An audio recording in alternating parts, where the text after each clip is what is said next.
शराब जो पीता है वो राक्षस हो जाता है। लेकिन शराबबंदी के नाम पर जो कार्रवाइयाँ हो रही है वो गलत है। कार्रवाइयाँ में दोहरा चरित्र अपनाया जा रहा है कि जो बड़े बड़े तस्कर हैं, हजारों लाखों लीटर में जो खेलते हैं वो बच रहे हैं। मोटा पैसा उनके पास है, लगता है उसका उपयोग करते होंगे। कि जो शराब पी करके कहीं जा रहा हो उसको पकड़ने की ज़रूरत नहीं है, या पाभर शराब लेकर के जा रहा हो उसको पकड़ने की ज़रूरत नहीं है।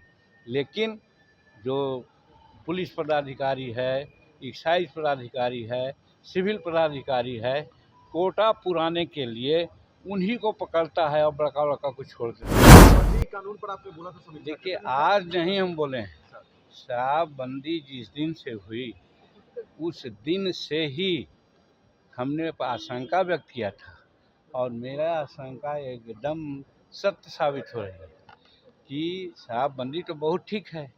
हम उदाहरण देते हैं कि हम उसका उदाहरण है कि आज 82 वर्ष मेरा उम्र हुआ है और उस घर के जन्मे हैं जहाँ शराब चुलाया जाता था, बेचा जाता था, और अपने होठ पर शराब नहीं लाया तो, और नहीं लाया तो आज यहाँ है। हमारा छोटा भाई इंस्पेक्टर पुलिस रहा, हमारा बेटा देखिए कहाँ से कहाँ है। तो शराबबंदी तो बहुत आवश्यक है, होना ही चाहिए। शराब जो पीता है वो राक्षस हो जाता है। लेकिन शराबबंदी के नाम पर जो कार्रवाइयाँ हो रही है वो गलत है। कार्रवाइयाँ में दोहरा चरित्र अपनाया जा रहा है कि जो बड़े बड़े तस्कर हैं, हजारों लाखों लीटर में जो खेलते हैं वो बच रहे हैं। मोटा पैसा उनके पास है, लगता है उसका उपयोग करते होंगे। और हम तो नीतीश कुमार जी को धन्यवाद देते हैं कि शायद हमारे कहने पर ही वो तीसरा समीक्षा किया और इस कानून की समीक्षा में उन्होंने कह दिया कि जो शराब पी करके कहीं जा रहा हो उसको पकड़ने की ज़रूरत नहीं है, या पाभर शराब ले करके जा रहा हो उसको पकड़ने की ज़रूरत नहीं है। लेकिन जो पुलिस पदाधिकारी है, एक्साइज पदाधिकारी है, सिविल पदाधिकारी है, कोटा पुराने के लिए उन्हीं को पकड़ता है और बड़का बड़का को छोड़ देता है। आज 5 लाख या 6 लाख शराब के संबंधी केसेज हैं। उस केसेज में 4 लाख के आसपास सब गरीब तबके के लोग हैं। किसी को बेल हुआ है, किसी पर केस है, इत्यादि। और वो गरीब कौन है? जो मजदूरी करके तो अपना जीवन व्यतीत करते हैं।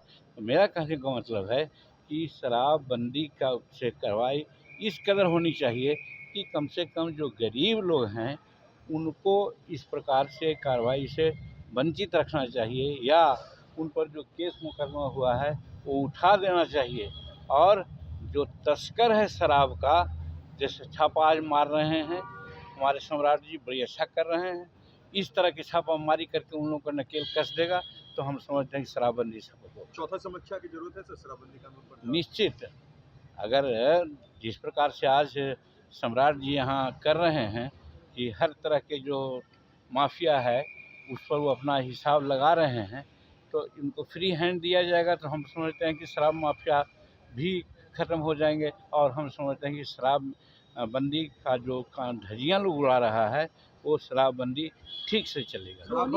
शराबबंदी के जो तस्कर है उनके संपत्ति पर बुलडोजर एक्शन चलना चाहिए, तो उसी पर तो मैं कह रहा हूँ। अरे आप लोग बुलडोजर कर रहे हैं, हम उसको दूसरे रूप में कहा कि उस पर भी ध्यान जाना चाहिए। रोहिणी आचार्य ने अपील किया है नीतीश कुमार से और कहा है कि बेटी जो मायके आती है उसको अच्छा वातावरण मिले और सुरक्षा, बेटियों की सुरक्षा की मांग कर रही है बिहार। रोहिणी, उनको दिक्कत कहाँ है? दिक्कत उनके घर में है। बेटियां तो यहाँ सुरक्षित है।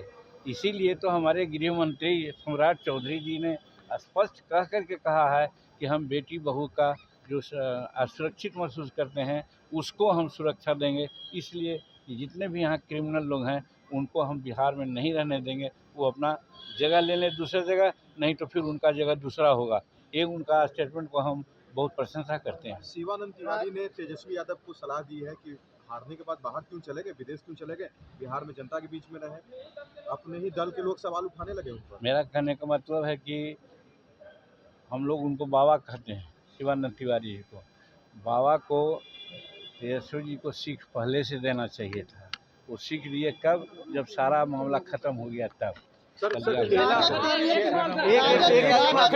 आखिरी हो गया भैया